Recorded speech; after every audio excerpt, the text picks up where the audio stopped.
Bom dia, professor Márcio. Bom dia, professor Gonzaga.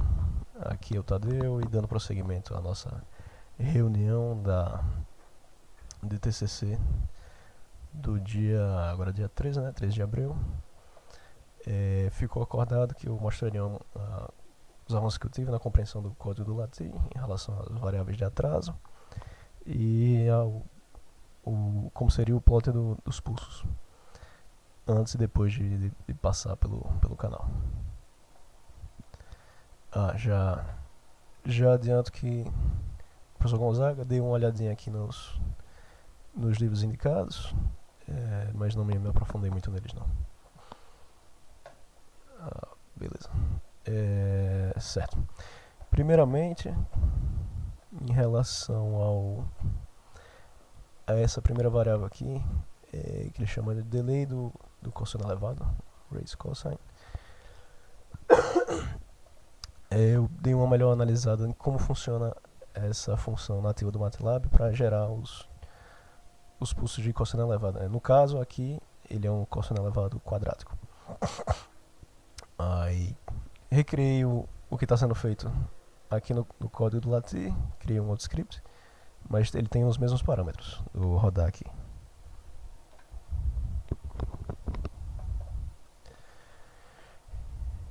Então, primeiramente, ele vai criar um pulso. Essa função é para criar um pulso do tipo cosseno elevado, onde o primeiro parâmetro é o nosso fator de Roloff, né, que ele diz pra gente como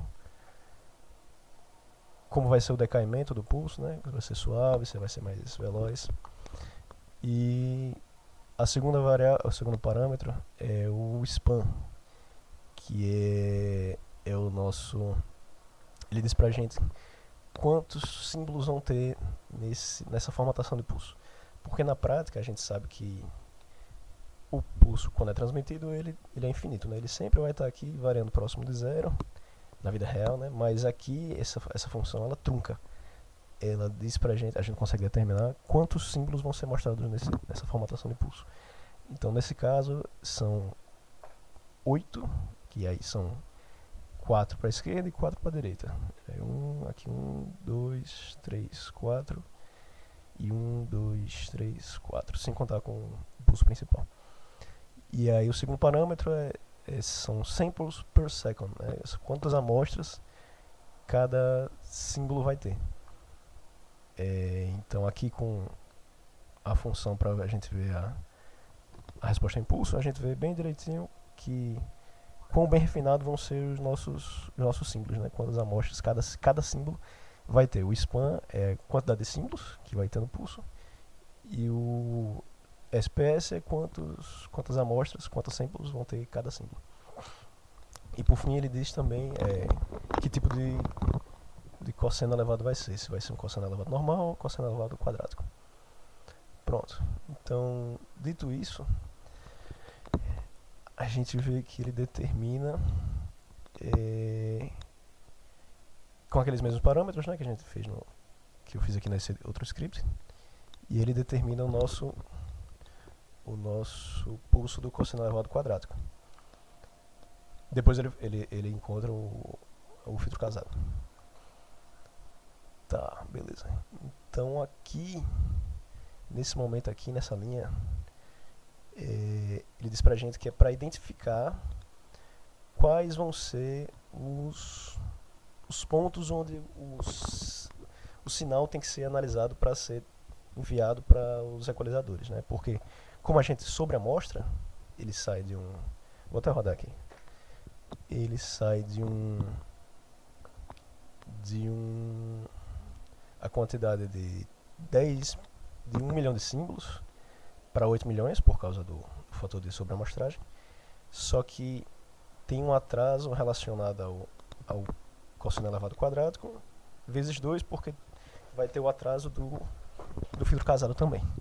Então esse número aqui, o 64, vai ser exatamente os momentos onde parafraseando o professor Márcio, né, onde o reloginho vai bater e vai decidir que, como a gente só quer saber os momentos do pico do pulso, a gente não está interessado em como vai ser a formatação do pulso antes ou depois do pico,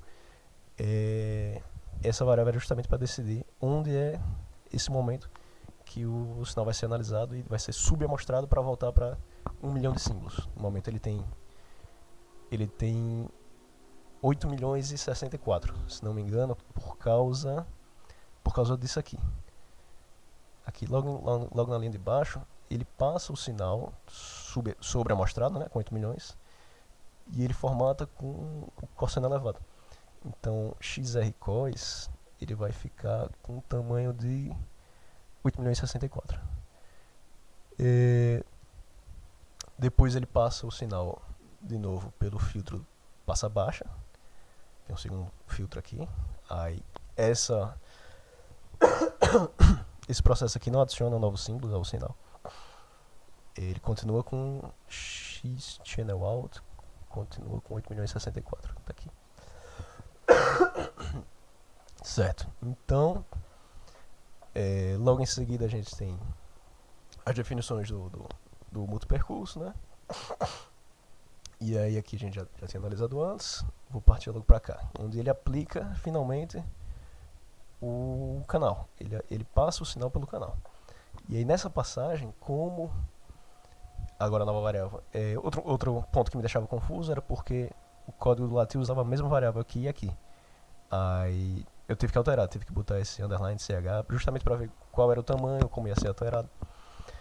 Mas de toda forma, aqui nesse momento, quando ele passa o sinal pelo canal, como o canal tem o tamanho de 4 valores no vetor dele, e a convolução faz a soma do tamanho de um vetor com outro, menos 1, né? Então, aqui a gente estava com 8 milhões e 64, vai passar pelo canal, vai ficar com 8 milhões e 68, só que menos 1. Então, ele vai ficar com 8 milhões e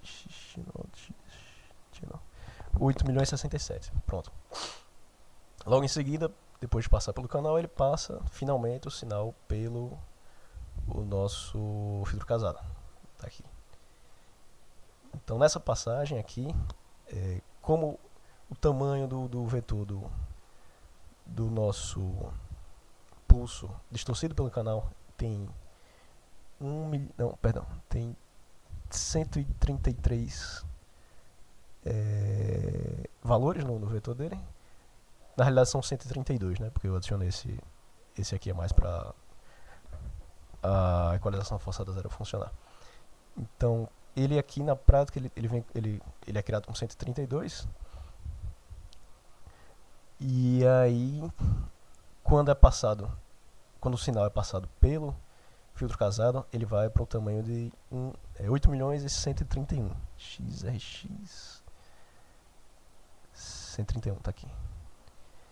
Então, é por isso que nessa linha de baixo ele acaba não explicando, mas ele adiciona a variável que a gente vai usar para decidir quais são os momentos em que o símbolo vai ser analisado, né, onde o nosso relógio vai bater. Ele adiciona mais 3 por causa dessa passagem pelo canal, que acaba adicionando um outro atraso também. Então, finalmente, o sinal que vai ser transmitido para os equalizadores, aqui saída do filtro casado, ele começa em 68, né, aqui 67 mais 1, vai pulando de 8 em 8 até os 8 milhões e 68. E aí, finalmente, a gente vai ter o sinal ele é subamostrado e vai estar prontinho para ser analisado pelos equalizadores. Tá, agora partindo para a nossa análise do formato dos pulsos depois do canal. Aqui eu adicionei direto no script do plot, nessa parte dessa linha aqui. Eu chamei de PR o pulso ideal, né, que ele passa pelo, que como a gente viu aqui no código do Latir, ele passa pelo cosseno elevado e passa pelo filtro casado também. Então esse processo aqui eu chamei de PR. Aqui, justamente isso aqui. E aí, como ele utiliza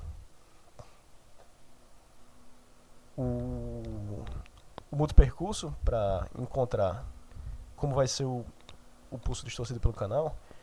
O que eu utilizei para encontrar como vai ser o pulso formatado pelos equalizadores foi justamente a parte real dos coeficientes dos filtros. Aqui é o do forçado a zero e esse daqui é o do MMSE. Feito isso, a gente encontra os pulsos equalizados. Aí depois foi só plotar, colocar na mesma linha. Então, aqui a gente vê que tem uma diferença grande, né? O PR é o nosso pulso ideal. Tem uma diferença grande de magnitude entre os pulsos equalizados para o pulso PR. Mas a gente vê que o pulso distorcido pelo canal, o nosso Hzinho, o principal fator que vai fazer a V-easy entre os símbolos é porque ele está com um offset aqui mais para a esquerda. Então isso aqui vai com certeza atrapalhar a leitura do receptor. Mas de toda forma, algo que eu achei bem curioso é que, por exemplo,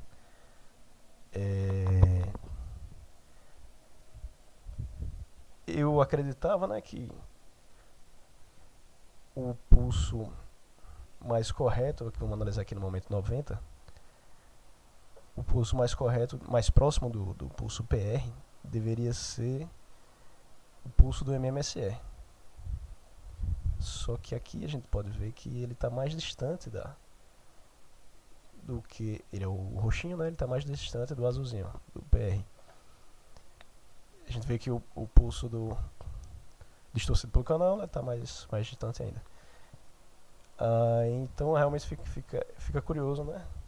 Porque um pulso mais próximo do pulso ideal deveria criar menos distorção, né? Mas acredito eu que, como eles são relativamente próximos, a principal diferença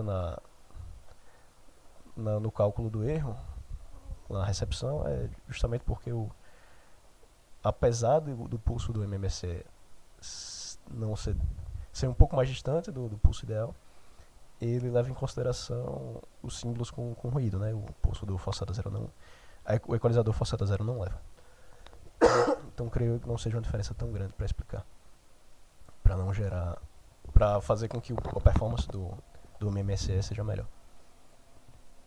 Bom, então foi a análise que eu pude ter.